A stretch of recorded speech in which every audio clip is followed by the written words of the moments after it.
testing conductors. We're going to use this circuit, and it includes the touch plate, which responds to certain objects that are placed on it. The principle of this circuit is to detect whether or not that object conducts electricity.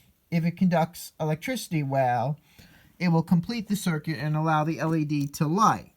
Some object materials conduct electricity better than others. So while some items may not conduct electricity perfectly, some might conduct it to a certain extent, and therefore the LED will come on, although it might be very dim. If I was to place a wet finger on the sensor, the LED will light to a certain extent. My finger is not a perfect conductor, but it's conductive nonetheless. Now, if I was to, let's say, take a piece of fabric and put it on the sensor, nothing will happen because the fabric is a very poor conductor of electricity.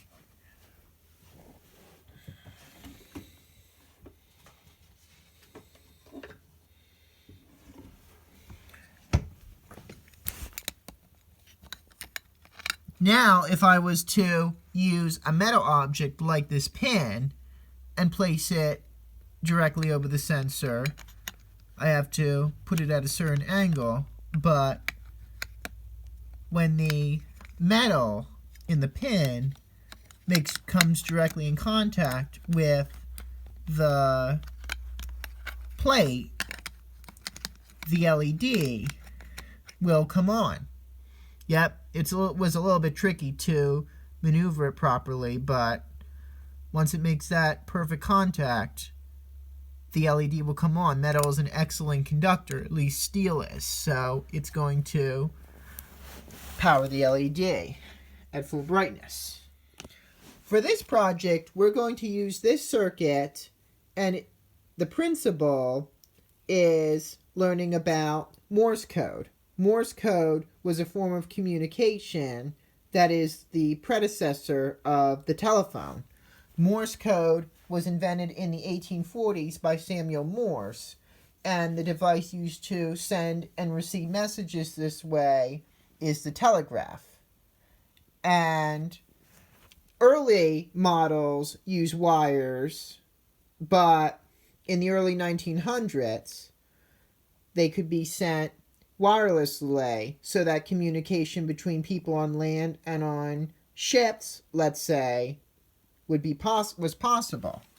Morse code consists of letters and numbers which are transmitted in a combination of dots and dashes.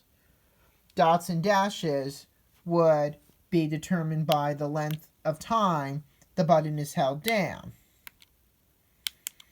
And each combination of pushes from the button would resemble a letter, a number, or a punctuation mark. I do not have a list of letters and numbers here, but the lamp acts like the receiver of the messages. If you can interpret the combination of flashes the lamp produces, then you can get an idea of what is being said to you. Now, back then, sending messages must have taken a very long time, but they were usually very short, and they were definitely better than sending physical letters or cards long distances.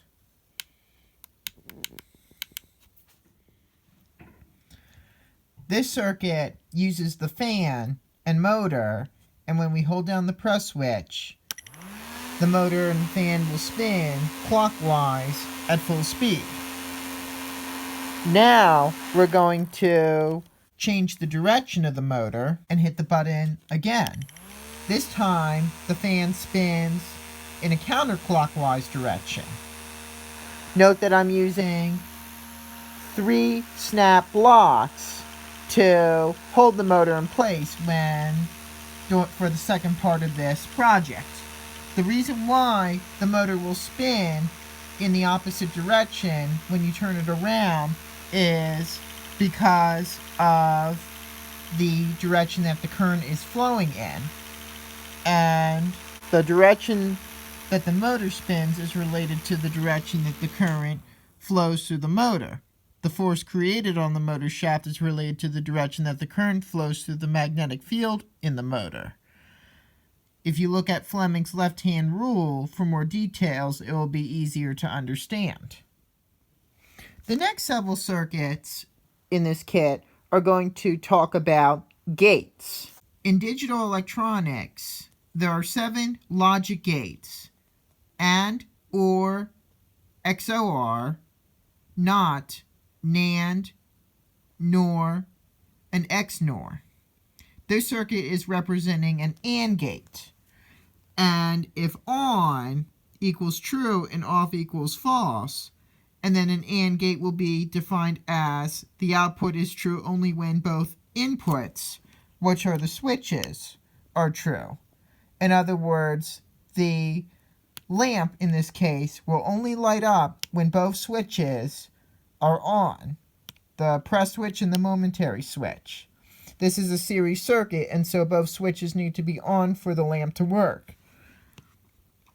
The output, which is the lamp,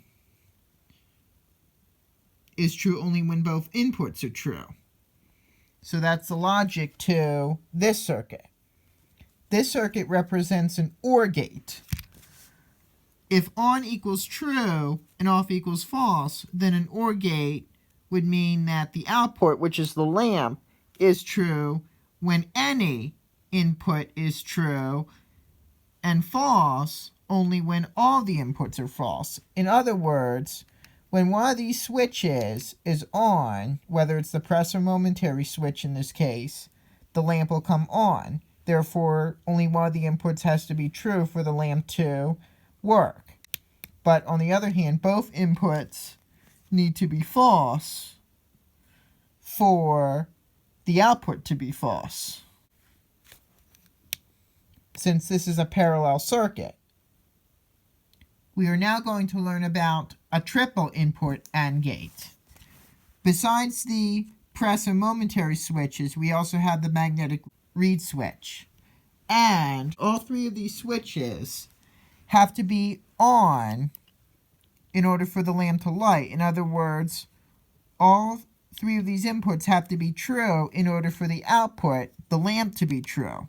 I'm going to place the magnet on the reed switch and then hold down the momentary switch. Make sure it's in the right position, and now the lamp comes on. All 3 inputs are true, and therefore the output can be true. Electronics can have more than 2 inputs, but the function is still the same. This circuit looks a lot more complicated than the previous one, but this is going to demonstrate a triple input OR gate. Now, only one of the inputs has to be true in order for the output to be true. You can activate either switch and the lamp comes on. But all of the inputs have to be false in order for the output to be false. In other words, all switches have to be off in order for the lamp to be off, because this is a parallel circuit and you just need one switch to complete it and light the lamp. For this project, we are going to turn on the press switch and you'll notice that nothing happens. Now, if I push down the momentary switch or place the magnet on the reed switch, the lamp will come on. This is an example of a series and parallel circuit in one, because the main press switch is wired in series in the circuit, but once it's on, then the circuit can be completely closed and complete by activating either one of these switches. You don't need to have both of them held down. An example of this could be like if in a hotel room you swipe a magnetic key card to unlock your door, you might be able to build a complete circuit. However, you would still need to hit any of the various switches in your room to turn on lights and other items. We are now going to use this circuit for the project series parallel circuit paths 2. Pushing the press switch will immediately create a series circuit, and you can either use that to light the lamp, or you can place the magnet on top of the reed switch and hold down the press switch at once. Either of these methods alone will turn the lamp on. Going back to the analogy of the hotel room, you could pretend that the reed switch is a key card holder and the press switch is a light in the room.